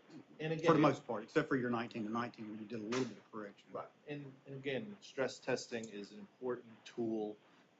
It's not to be, these numbers are not looked to be definitive, but it's just so the board is not caught off guard with a potential number that the actuary may be bringing to the board at the next valuation process. That's Because what when you're doing your stress testing valuation, is. you're not adjusting future years. You're keeping the assumption at 7%, so you're not building in an increase to modify your projection. Correct. In the valuation report, we do some stochastic modeling where we have kind of like returns like this, like -19, but then a positive numbers where they average 7% over a 10-year period, and we do that through the modeler. But that's kind of stress testing as well that you can see in the valuation report. I would say that this board has always taken the actuaries' projections and stress tests, and I have always been conservative in my votes, and I would say that this board takes this, and then we also go back and take Callan's projection of what the projections are that we're going to make the 7%, and the amount possibility that we will or will not, and we weigh both of those to do that. And from my perspective, it is the direction that I'm going today is I think that it is a prudent matter that the governor and the legislature, not because we're about to run out of money, not because we're not. We're in good shape. We're in good shape, and if everything continues, up and down and that sort of thing, we'll be at the same funded balance 40 years from now that we are right now. It's just that we'll just have a bigger liability. I mean, that's the way that works. So, from my perspective, so it's a prudent thing that we encourage the legislature to look at the debt that is currently out there, the underfunded amount, and begin to look seriously at a way to develop a stream to attack that. Just being prudent as a business person in the way it works. So that's just my perspective there. I hope that I have not given the impression that I'm doing a knee-jerk reaction in some way, because I don't feel as if I am. So. Anything else? Just one little super quick thing, going back to some of Senator Sparks' comments, I thought was certainly some important observations and comments. And I said this a little bit in the beginning, but want to expand a little bit and just say one of my takeaways from this version of it is that we really needed the pension reform for new employees, referring to the Tier 5, and just wanted to thank the board, the legislature, and particularly Senator Sparks for his work on the Tier 5. I think will be a big help long term. I know I said that towards the beginning, but just wanted to say that in follow up to some of his comments and for the board and others. And it does take some of the one thing when you model it, I think will show that Tier 5 takes a great deal of the risk away from the current employee and the current fund and the employer, which with the employer incurs liability, the fund and the retirees and the current employees are incurring risk. That's exactly. And you may not be able to quantify that, but there is it We'll try our best in June to quantify that. Good. Yeah, you're right. With that, any other questions of Ed? If not, the administrative committee stands adjourned. Thank you. I think the legislative committee is up. All right, now, is it time to go into the legislative committee meeting? Yes, sir. We're ready. All right. Based on my sources, which are subject to error, of course, legislatively and in the governor's office, that possibility of some in leadership from both houses will gather possibly next week or there's about to come up with recommended budget that was not handled in the regular session, and that possibility that, according to my sources, that the governor will consider special session first or second week in May. So as Dr. McCoy had stated, we've discussed the possibility of asking this board to be on record of a recommendation to the legislature that is prudent that it be done quickly as possible prior to the meeting of the financial leaders, if they meet next week, that will support our recommendation and why that the stream of money be considered in the special session. So, Dr. McCord, do you wish at this point to offer your recommendation or motion to cover that and any other matter that I have not mentioned? Well, I can go ahead and offer that motion, but I think the motion, I'd like to discuss that with the board just a little bit. The motion itself is relatively simple. It would just be that we would request that the governor include language that would allow the legislature to entertain an additional stream of income for PERS. Now, after that, in the body of the letter, I think that it would need to be explained that appreciation of House Bill 1 having the $100 million, but the $100 million a year for, I think Ed and I had conversations back in February, and at that time, correct me if I'm wrong, Ed, that in order for the speaker had talked about 80% funding, and it would take $135 million a year for 25 years to get to 80% funding at that time.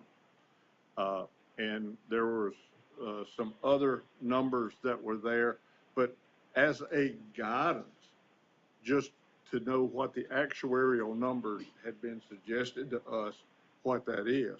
I would not presuppose to suggest to them any particular number at this time, but I think the legislature needs to know what the impact would be for $100 million a year. I mean, how long, what, 25 years, what would it be? In 30 years, what would it be, et cetera, just like we've got these.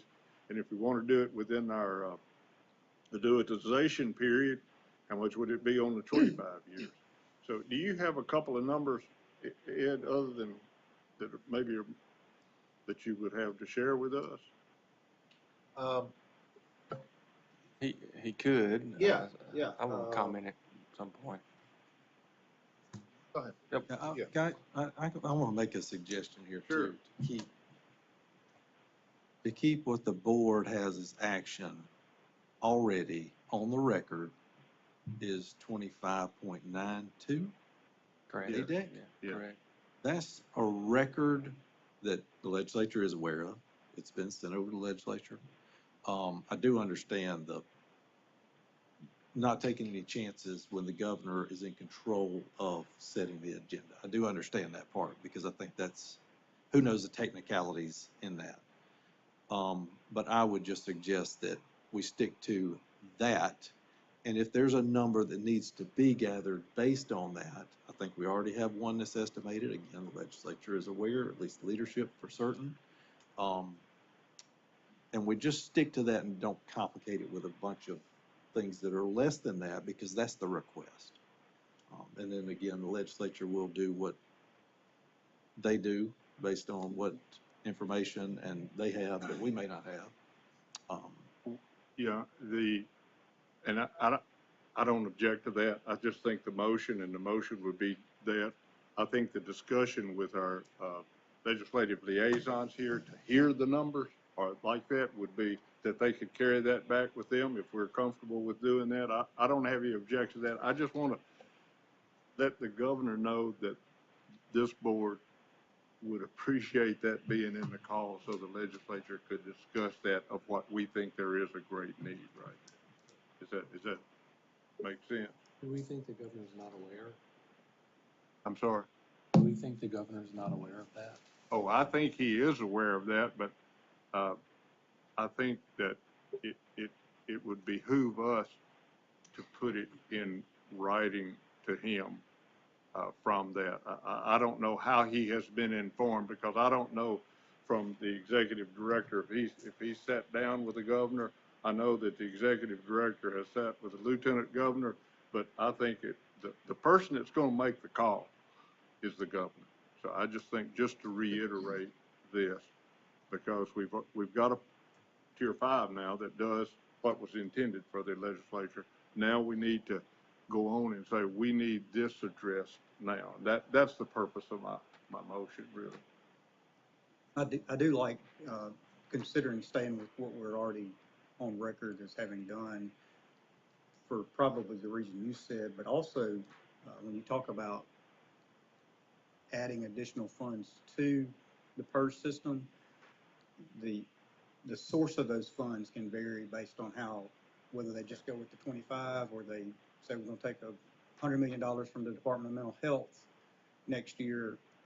And so I think the source of those funds, whether it hurts the general fund more or whether it hurts other governmental entities more is something for the legislature to deal with and decide. And so that's why I would probably prefer for us to try to stay with what the And we board's don't care done. where they come from. Yeah. We- it's- we- I don't know that the our board responsibility ought to be against the taking fund. positions that one way of doing it is better than the other. I do know in the past, we voted on the rate because that's what's the prerogative of the board, and I do think that kind of keeps it in our wheelhouse. Yeah, and it really is an estimate at 25.92%, because that's an estimate through payroll. And that's not a fund estimate of where it's gonna come from. And whatever that estimate would be, if it ran through payroll, it likely could be less than if there was some direct funding of only state source funds, for instance. So again, things that someone else, this is their job to do. We know what we know based on what the actuaries recommended and we have sent over. And that just seems cleaner to not make it any more. Supposing this, I think if it's supposed that 130 million, well, that's a good start. Is that saying 130 million will do it right now? That is not what we've said. That is not what the board has sent over there. And I think that gets a little bit, we want to be clear on that, I think. I agree with you. I think that 25.9 is significantly more. Yeah, Right. it is. It just is, so, yeah. And sitting and listening here, it could be, if we were to do it, if we keep it, just to keep it broad, consistent, and within the board's past actions and role and so forth, it could be as simple as just asking the governor to consider the PERS continuing funding needs in any special call and just refer them to the existing information that we provided the legislature or something like that. That way it would be the board doing something if you choose to do it, and then being consistent with what's already provided. And to your question, I do feel confident he's aware, but I can understand some of the discussion today. Let me read what I have written here, just as, y'all excuse this run-on sentence, but I got this kind of from the titles of some bills of the legislature. The Board of Trustees requests that the governor include in his call for a special session of the legislature in 2025 wording that would allow the legislature to create, pass, or provide a stream of funding that will address the immediate need of the state retirement system debt to its retirees and active members. Now that was what I had written. I'm open to modifications by the board, and I don't have any personal preference on But that. Mr. Breen, with what you're proposing or advocating, would it do the same thing that we're attempting to do by this stream that we're asking for? I don't know if it'd do the same thing, but now what I just heard, if I heard it correctly from Dr. McCoy, was very general and probably less specific than what I mentioned we should be. Yeah. I would think we need to do. So, and again, I guess here's another question. Does the board need to dictate that, or do they need to dictate to Ray to do that based on things he already knows and are already out there? And just make it mandatory for Ray to submit that explicitly to the governor as a request. The only thing that I would say about that is it needs to come from the board. If it's something that Ray writes, Ray needs to say, I've been directed by the board to do this.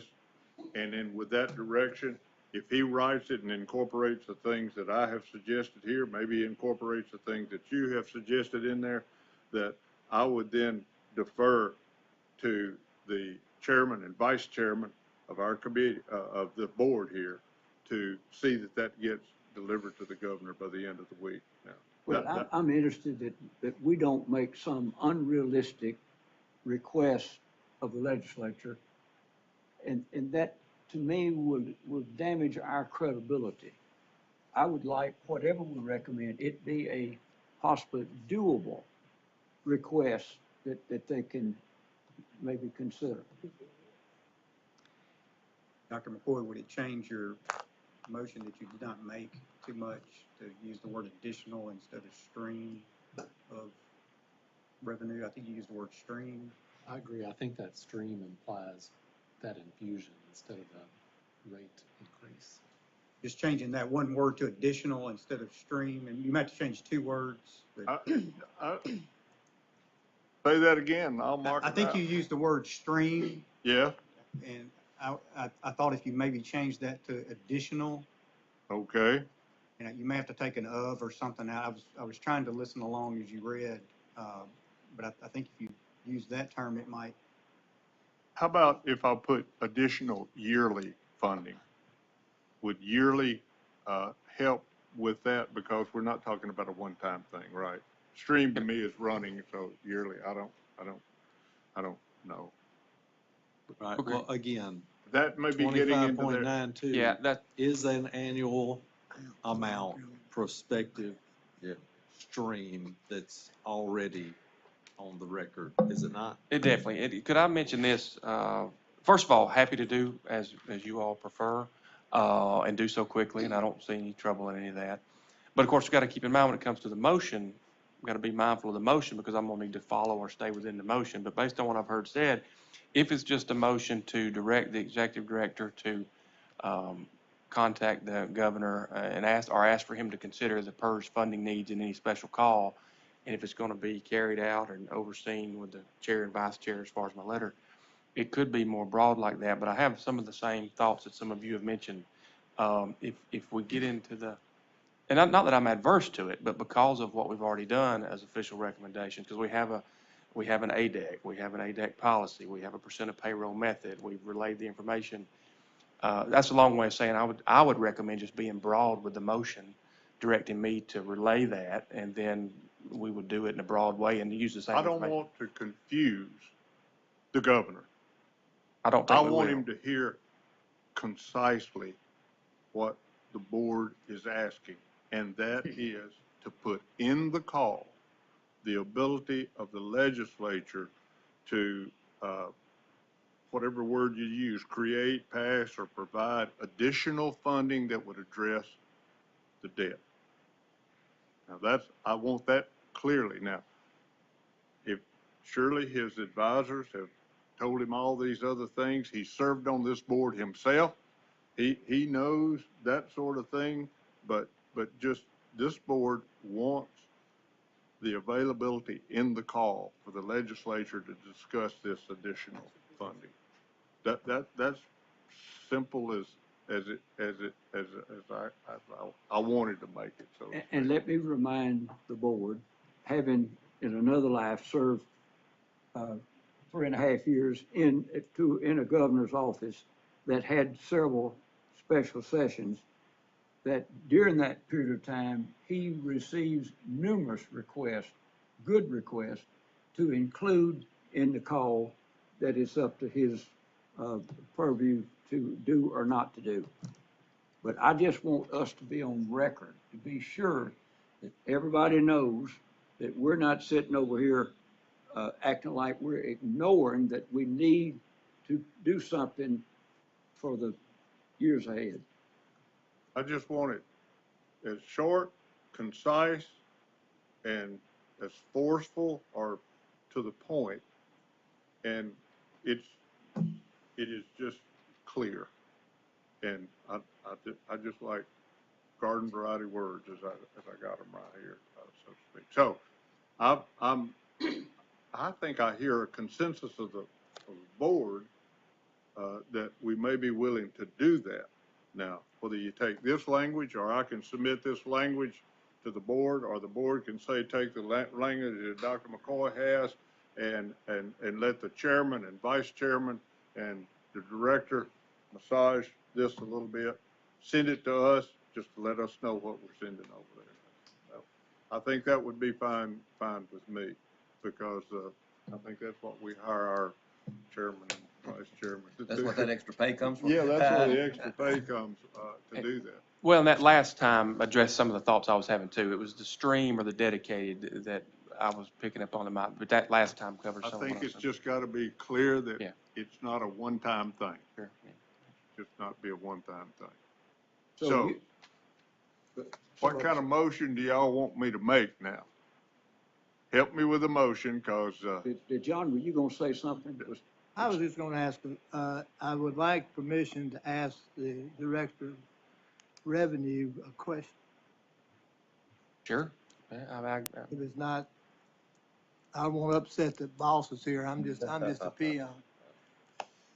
Sir, you're the Director of the Department of Revenue for the state of Mississippi. And everything on this table has been talked about can be resolved by one thing, money. Could you give me an update as today on the projected revenues for this year and this coming month we hope has an upswing? Could you give me those two figures?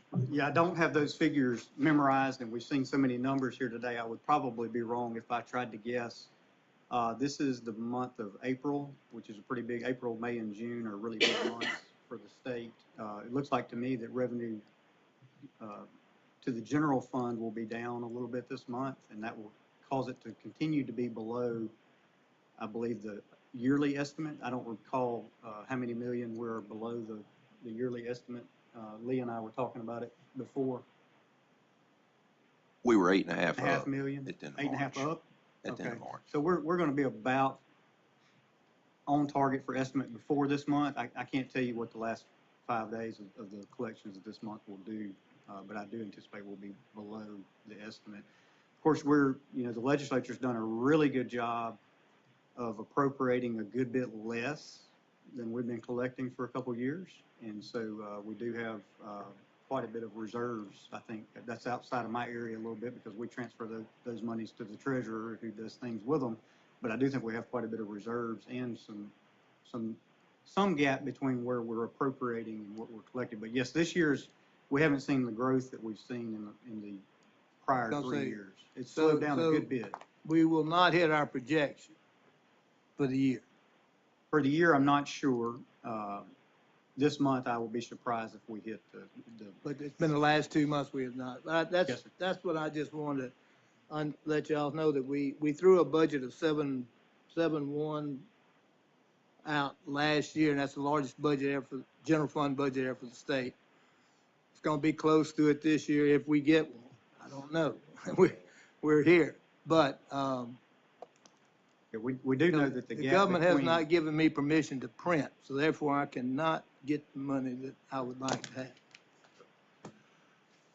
well, I think, I personally recognize the pressure that the legislature's under. I think I think it's our job to say, and precisely, and 2 years ago, 2 legislative sessions ago, we had a formal document that went over, and we had everything listed on there. This year, we did not have a formal document. It went over in, I'm assuming, a kind of a piecemeal sort of thing. I've not seen a formal document. But I'd like to go ahead and let's try to wind this up if we can. Is there a way that I can make a motion, or that I can make a motion to say that it incorporates the gist of these words? The call Yeah, falls back I mean, after that, but basically being on record that we want to be in the call. So for- your motion pretty well would be that a letter be sent, subject to the revision of the 3 individuals. yes. You're not spelling out what's gonna be in it. Other than clear, concise, asking to allow the legislature to be able to provide additional funds if they so choose to do, whatever that, I don't think that ought to be in the letter, but I would take this note that I have read you, and I would submit that to the Shelley and give a copy to the chairman or whomever, and you've got the gist of my motion. But my motion would be to take my words, make it concise, to the point, and to the governor, that, and it be a direct point there. And just do that and let him know, let it be the call. Bill, you said it very well. If I could have recorded that, that would have been good. But- So that's my motion. But You got all that? So basically, maybe to move that the director Draft and submit a letter to the governor by close of business Friday under the leadership of the chair and vice chair that request that PERS funding needs be included in the call for special, additional PERS funding needs be included in the call of special session. That's the Something like the that. sense of Dr. McCoy's recommendation Okay, is in there. all right. I'm gonna get my words in there Joe, now sure. some way. I'm trying. I'll second that. Yeah. We're gonna rearrange all of them, but. I presume a motion has been made and seconded And I'll make a second. by Dr. McCoy and seconded by Mr. Benson. Are there other persons who want to be heard prior to a vote on this request? Hearing none, all in favor of the request Dr. McCoy has made and seconded by Mr. Benson, please answer by saying, what is the word? Aye? Aye, yeah, aye. All opposed, like sign. And I presume that has passed. Mr. Director, you had some additional remarks regarding the legislative matters. Yes, sir, if we could, and I'll be very brief. If you would turn behind tab E, and I was going to do a little bit of a legislative update, and I'll skip over that now. You'll see two documents. Most of my comments were going to refer to Tier 5. So if you'll just look behind that tab, you'll see a quick recap there about House Bill 1, which did many other things around tax reform, but also included the Tier 5 hybrid for new employees after March of 2026. And then we've listed a couple other items there. But in the interest of time, I'll just focus a little bit on Tier 5 and a few key items and ask for your support of one recommendation. If you keep flipping, you'll see a PERS Tier 4 and Tier 5 benefit overview, a one-page sheet. And what we did there was just try to take the key parts out of the legislation and put it in a format that was similar to our other brochures and handouts and booklets, and list on one page the benefit and other type changes of the PERS Tier 5. Please take a look at that. We've had received positive feedback so far on the feedback we have received. I won't go over it by line with the time constraints, but wanted to provide that, wanted to share that. It's currently a draft, but if there are no concerns or other additions or feedback or whatnot, we'll start to use that and share that with others, maybe post on our website and things like that. Again, so far the feedback has been positive, and I'll pause just to answer any questions on that if there are any. Okay, thank you. All right, and then the other thing, as far as Tier 5 and implementation, obviously, there'll be a lot of work to be done over the next year, and we'll be doing that. We've already started some of that, and we'll continue on. And in upcoming meetings, we'll have a lot more to say on that. But today, I just wanted to briefly mention the areas that I think the board would be more directly involved. And then I have one recommendation to ask for your approval. In addition to just the regular and ongoing oversight of me and staff and PERS, I think there are a few key areas to where the board would be involved in helping implementation. One would be, and by that I mean getting board approval, things like that, are the regulation changes. There'll be several regulation changes.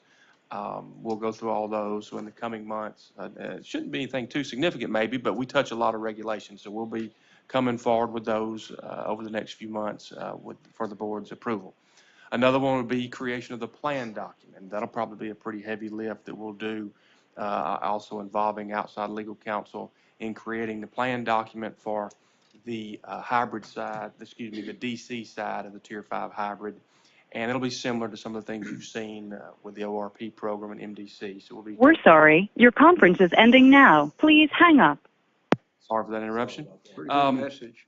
So the plan document would be one, and then eventually would be the investment lineup, and that'll probably be something that's similar to what you've seen or done before in the ORP program or MDC. So we've got regulation changes, the plan document, the investment lineup, and the other one, and which is the one I have a recommendation for today, is selection of the third-party administrator or the record keeper. And with that in mind, what I would like to recommend, we have a long way to go and a short time to get there, and of course we will do that. But I would recommend, for what I would think be a variety of good reasons and under the circumstances, that Empower be the initial third-party administrator or the record keeper. And would like to ask for your approval of that, if we could, to move forward. And a few reasons for that. Of course, they're one of the largest of this type providers in the country. They are the vendor or provider for a hybrid in Tennessee with our neighbor to the north. They obviously are an ongoing existing business partner of ours.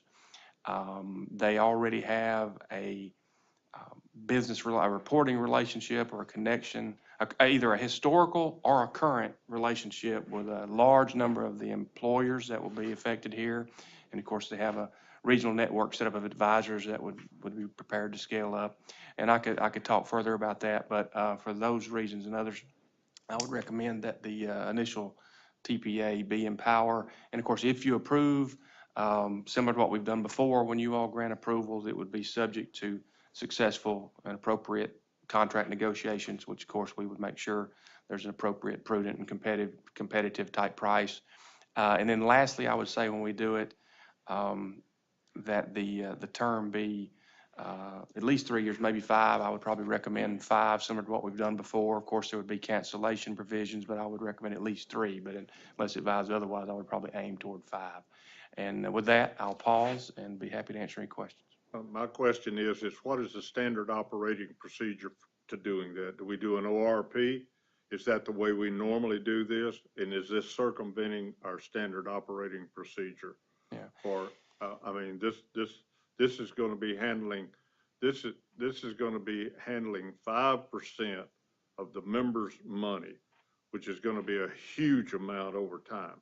So I just want to make sure that we have not circumvented a mechanism that we already have in place to select the best per our group to do that. So do we, I mean, I don't know. I'm asking, do we have a standard operating procedure to do that? Well, I don't think we're circumventing anything. I think it's up to what we collectively decide in our various roles to do or approve and proceed. I don't know that we would say there is exactly an SOP for this type of thing, though, because it's just a brand new, recently passed Tier 5 hybrid. So I definitely don't think we'd be circumventing anything. All things considered, I think it's the best approach, but I don't know that there's necessarily a standard for this particular one. I will say it's similar to what we've done in other DC programs, but as you know, from time to time, we do complete an RFP for the selection of those vendors, people like Empower or the 3 that are in ORP. But I wouldn't recommend that in this case due to the timing and circumstances. So But I don't think we're circumventing. there's the state rules, I believe, are for personal services, which this would be like contracts, external independent contractors, which PERS is exempt from for the fund for these purposes, I believe, but you verify if that's not. Well, speaking of that, and what I think you're talking about, there's an exemption in the statute and/or the procurement rules that says something to the effect. This won't be an exact quote, but it talks about the board being exempt for anything dealing with their constitutional duty to administer the trust, including but not limited to investments, actuarial, maybe legal, and a few other things like that. And that's not a direct quote, but it's something like that. Of course, there's that key language in there about included but not limited to. But in this case, I think this type of vendor very much falls in that in my own personal experience here. And it's similar to what we've done in MDC and ORP. And you're talking about 10 months to, and if you go through an RFP process, you're talking about 30 days to develop one, 30 days to publish, Sure. Then another 30 to go through, and you're down to 7 months. And then those people also, the relationship to the counties and the cities, to me, is a big deal. You try to get, all of us aren't, and don't have, I'm fortunate to have a good payroll person. Sure. You get into a lot of the folks trying to establish those connections. Time frame would make it terribly difficult. Thank you, and I agree. Yeah, large scale procurements like this take 6 months to a year. And thank you, and I agree. And then at the end of the day, too, you're likely going to have the same or similar outcome. And one other thing to keep in mind is this, obviously a very important project and selection of vendor and future and things like that. But to start with, it's just for new employees only after a certain date. So you would think it's going to take a little bit to ramp up. So in other words, it seems to lend itself toward an existing provider because it's going to start slowly. I'd move to improve. Second. All right, a motion has been made and seconded that we move forward with the recommendation of the director. Is that correct? Any additional discussion on that matter?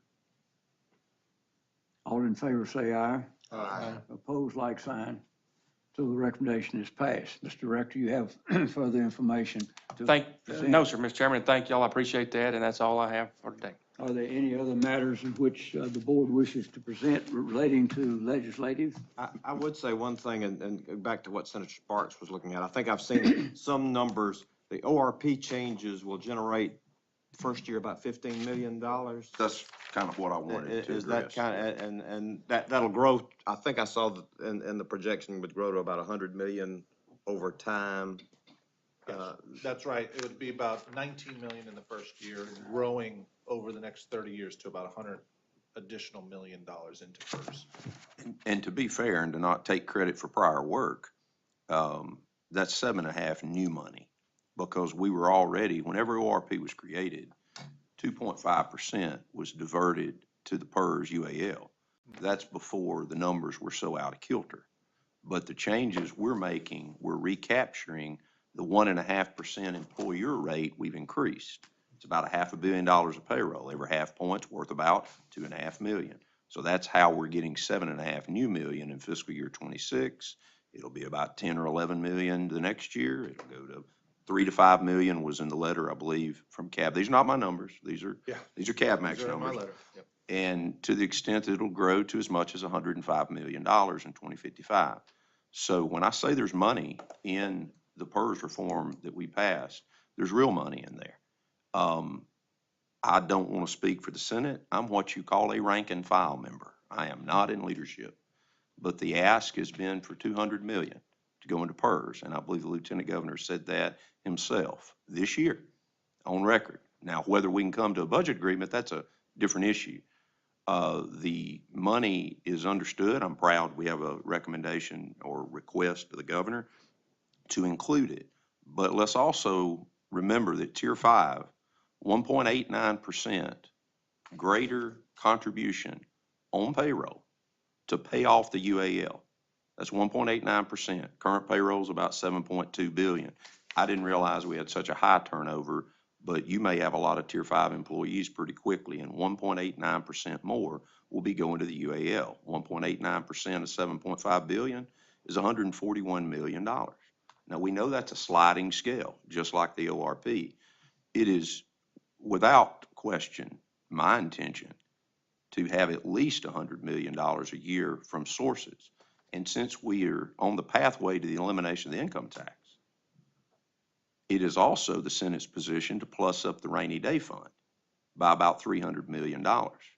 And me personally, having learned that the rainy day fund is also known as the working cash stabilization fund, which is the check clearing account for the state of Mississippi, we don't get the growth on the 700 million or so that we have over there because it's constantly in and out of the fund. I want the new 300 million separate and apart. I want growth off of it. Guess where I want the growth on the 300 million to go? Toward the PERS unfunded actuarial liability. So we're fixated on a $100 million number, and it was even stated here today because it was in a bill. Well, that 100 million came from lottery funds, which would take 80 million away from the Department of Transportation, and it would take 20 million away from the EEF Educational Enhancement Fund, because that's where the 100 million is currently going. So the 100 million that's put in there, that's great if we're going to use that as a baseline. Well, our friends at CAVMAC tell us we've already got 7.5 million in year one with ORP reforms. We're going to try to get more money from other sources, but I just want this body, since we were in the legislative portion, Mr. Chairman, and I appreciate you allowing me to just share some of this, is that it is not falling on deaf ears that more money is needed along with reform. Well stated. As Chairman of the Legislative Committee, I appreciate the input from our distinguished folk from the legislature and the guidance that they have offered most of the time, so we appreciate it very much. Anything else needs to be heard with the Legislative Committee? Mr. Chairman, it's adjourned on that matter. Sir, we'll 1 o'clock? do lunch at 1 o'clock. We'll start back promptly. Just like